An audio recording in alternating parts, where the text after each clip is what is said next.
എല്ലാ വിശേഷങ്ങളും പങ്കിടുന്ന കൂട്ടത്തിൽ മുമ്പിലാണ് പേളി മാണി. നിരവധി വർഷങ്ങളായി മിനി സ്ക്രീനിലും ബിഗ് സ്ക്രീനിലുമൊക്കെ നിറഞ്ഞു നിൽക്കുന്ന താരം എല്ലാം ഒരു പുഞ്ചിരിയോടെ നേരിടുന്ന സ്ത്രീ എന്ന് തന്നെ പറയാം. പേളിയും ശ്രീനിഷ് അരവിന്ദുമായുള്ള പ്രണയവും വിവാഹവുമെല്ലാം വാർത്തകളിൽ നിറഞ്ഞു നിന്നിരുന്നു. ഇനിയുള്ള ജീവിതം ശ്രീനിക്കൊപ്പമെന്ന് പേളി തീരുമാനിച്ചത് ബിഗ് ബോസിൽ വെച്ചായിരുന്നു. മകൾ നിലയ്ക്ക് കൂട്ടായി നിത്താര എന്ന പെൺകുഞ്ഞും ജനിച്ചു. ഇപ്പോൾ രണ്ട് പെൺമക്കളുടെയും കൂടെ സന്തോഷത്തോടെ ജീവിക്കുകയാണ് ശ്രീനിഷും പേളിയും. അവതാരക, മോട്ടിവേഷണൽ സ്പീക്കർ, സംരംഭക, യൂട്യൂബർ എന്നീ നിലകളിലെല്ലാം പ്രശസ്തയാണ് താരം. കേരളത്തിന് പുറത്തും പേളിക്ക് നിരവധി ആരാധകരുണ്ട്. പേളിയുടെ യൂട്യൂബ് ചാനലിൽ വരുന്ന അതിഥികളോട് സംസാരിക്കുന്നതിനിടെയും അല്ലാത്തപ്പോഴുമൊക്കെ ഭർത്താവ് ശ്രീനിഷിനെ കുറിച്ച് ഇടയ്ക്ക് സംസാരിക്കുന്നതിനെക്കുറിച്ച് സമൂഹ മാധ്യമങ്ങളിൽ ചിലർ വിമർശനങ്ങളുമായി രംഗത്തെത്തിയിരുന്നു. അത്തരം വിമർശനങ്ങൾക്കുള്ള മറുപടി എന്നോണമാണ് പേളിയുടെ ഫേസ്ബുക്ക് പോസ്റ്റ്. അവൻ എൻ്റേതാണ്, ഞാൻ അവൻ്റേതും. ചിലർ പറയും ഞാൻ അവനെ എപ്പോഴും പ്രൊമോട്ട് ചെയ്യുന്നു, പ്രശംസിക്കുന്നു, അവനെക്കുറിച്ച് മാത്രം സംസാരിക്കുന്നു എന്നൊക്കെ. അതെ, ഞാനത് ചെയ്യും. എൻ്റെ അവസാന ശ്വാസം വരെ പൂർണ്ണ ഹൃദയത്തോടെ തന്നെ ചെയ്യും. കാരണം ഞാൻ അവനെ സ്നേഹിക്കുന്നു. അവൻ എൻ്റെ ലോകമാണ്. നിങ്ങൾ അതിനോട് പൊരുത്തപ്പെടുന്നതായിരിക്കും നല്ലത് എന്നാണ് ശ്രീനിഷിനൊപ്പമുള്ള ചിത്രങ്ങൾ പോസ്റ്റ് ചെയ്ത് പേളി ഇൻസ്റ്റഗ്രാമിൽ കുറിച്ചത്.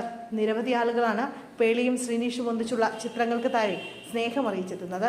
നിങ്ങൾ എന്നും ഞങ്ങളുടെ പേളീഷായിരിക്കുമെന്നും ബിഗ് ബോസിൽ നിന്നും ലഭിച്ച നിധികളാണെന്നും വളരെ വ്യത്യസ്തരായ ദമ്പതികളാണ് ഇരുവരുമെന്നുമാണ് ആരാധകർ കമന്റ് ബോക്സിൽ പറയുന്നത്. അതേസമയം ഈ പോസ്റ്റിന് താഴെയും പേളിയോടുള്ള വിമർശനത്തിൽ ഉറച്ചു നിൽക്കുന്നവരെ കാണാം. അഭിമുഖങ്ങളിൽ ഭർത്താവിനെ പുകഴ്ത്താൻ ഉള്ളതാകരുതെന്നും അവിടെ അതിഥികളായിരിക്കണം കൂടുതൽ സംസാരിക്കേണ്ടതെന്നുമാണ് വിമർശകർ പറയുന്നത്. ഇതിനു മുമ്പ് പലതവണ പേളിമാണിയുടെ ഇന്റർവ്യൂകൾ അൺപ്രൊഫഷണൽ ആണെന്നുള്ള വാദമുയർന്നിരുന്നു. ഇതിനുദാഹരണമായി പേളിമാണി ഷോയിലെ നിരവധി ഇന്റർവ്യൂകൾ വിമർശകർ ചൂണ്ടിക്കാണിക്കുന്നു. പേളി വന്നിരിക്കുന്ന അതിഥിയെക്കുറിച്ച് അറിയുന്നതിലും താല്പര്യം കാണിക്കുന്നത് തൻ്റെ കുടുംബകാര്യങ്ങൾ പറയാനാണെന്നാണ് പ്രധാന വിമർശനം. പ്രത്യേകിച്ചൊരു റിസർച്ചും നടത്താതെ വെറുതെ സംസാരിക്കുകയാണ് പേളി ചെയ്യുന്നതെന്നും പലപ്പോഴും മുന്നിലിരിക്കുന്ന ആളുടെ കരിയറിലെ നേട്ടങ്ങളെക്കുറിച്ചോ പാതകളെക്കുറിച്ചോ യാതൊരു അറിവും പേളിക്കില്ലെന്നും വിമർശനമുണ്ട്. ഈ അടുത്തായി പേളി കൊണ്ടുവരുന്ന അതിഥികൾക്കും ഇക്കാര്യത്തിൽ അതൃപ്തിയുണ്ടെന്നാണ് അഭിപ്രായം. പേളി വരുന്ന അതിഥികളെക്കുറിച്ച് കൃത്യമായി പഠിക്കുന്നില്ലെന്നും അവർ പറയുന്ന കാര്യങ്ങൾ കേൾക്കാൻ താല്പര്യം പോലും കാണിക്കുന്നില്ല എന്നുമാണ് യൂട്യൂബർമാരുടെ വിമർശനം.